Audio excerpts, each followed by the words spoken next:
भारत के 7 ऐसे विपक्षी नेता जो सत्ता में आते ही देश को बदल कर रख देंगे। अब यही नेता बर्बाद होते हुए भारत की आखिरी उम्मीद है। नंबर 1, राहुल गांधी। भारत जोड़ो यात्रा हो या न्याय योजना का विजन, राहुल ने पिछले कुछ सालों में अपनी पॉलिटिक्स का पूरा एंगल पलट दिया है। अब वो पब्लिक से सीधे जुड़ने वाली राजनीति कर रहे हैं। गांवों में, कॉलेजों में, सड़कों पर उनका फोकस बेरोजगारी, शिक्षा और लोकतंत्र की मजबूती पर है। सत्ता में आए तो वो भारत को एक ऐसा मॉडल देश बनाएंगे जहां युवाओं की आवाज संसद की दीवारों तक साफ गूंजे। और अगर ऐसा हुआ तो भारत की रफ्तार सच में कई गुना बढ़ जाएगी।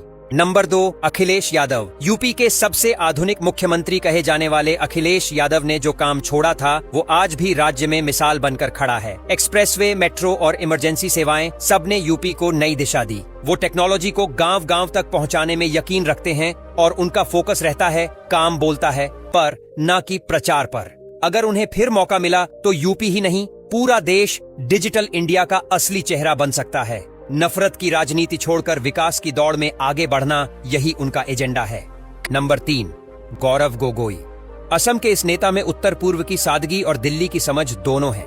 संसद में जितनी बार ये खड़े हुए हैं हर बार ठोस मुद्दा उठाया है, चाहे वो प्रदूषण हो या पर्यावरण नीति। उन्होंने दिखाया है कि विपक्ष का मतलब सिर्फ आलोचना नहीं बल्कि दिशा देना भी होता है। सत्ता में आए तो साफ सुथरी पॉलिटिक्स और इको फ्रेंडली डेवलपमेंट का नया मॉडल तैयार करेंगे। उनकी शांति ही उनकी सबसे बड़ी ताकत है, यानी जोश नहीं सोच से बदलाव लाने वाले नेता। Number 4, Sachin Pilot. Military officer के बेटे, एटीट्यूड में वही डिसिप्लिन और राजनीति में वही मैच्योरिटी। सचिन पायलट ने जितनी कम उम्र में मंत्रालय संभाला उतना शायद ही किसी ने किया हो। टेक्नोलॉजी और ट्रांसपेरेंसी लाने का उनका नजरिया बताता है कि वो 21वीं सदी के भारत को 21वीं सदी की स्पीड से चलाना चाहते हैं। जनता से कनेक्ट करने की उनकी सादगी और क्लीन इमेज उन्हें एक भरोसेमंद चेहरा बनाती है। सत्ता में आए तो राजनीति की भाषा ही बदल जाएगी। नंबर 5, राघव चड्ढा। राजनीति के सबसे स्टाइलिश और सबसे सधे हुए चेहरों में एक राघव चड्ढा को लोग स्मार्ट पॉलिटिक्स का चेहरा कहते हैं। दिल्ली जल बोर्ड में काम करते हुए इन्होंने दिखाया कि एडमिनिस्ट्रेशन में यंग आइडियाज कितना फर्क ला सकते हैं। मुद्दों पर ठोस बात करना, डेटा और फैक्ट के साथ तर्क देना और बहस में शांत रहना, ये सब उनकी ताकत है। अगर कभी उन्हें बड़ा मौका मिला तो ये ब्यूरोक्रेसी को नया फॉर्मेट दे सकते हैं जहां काम दिखे और वादा नहीं। नंबर 6, आदित्य ठाकरे। शिवसेना की तीसरी पीढ़ी पर सोच एकदम मॉडर्न।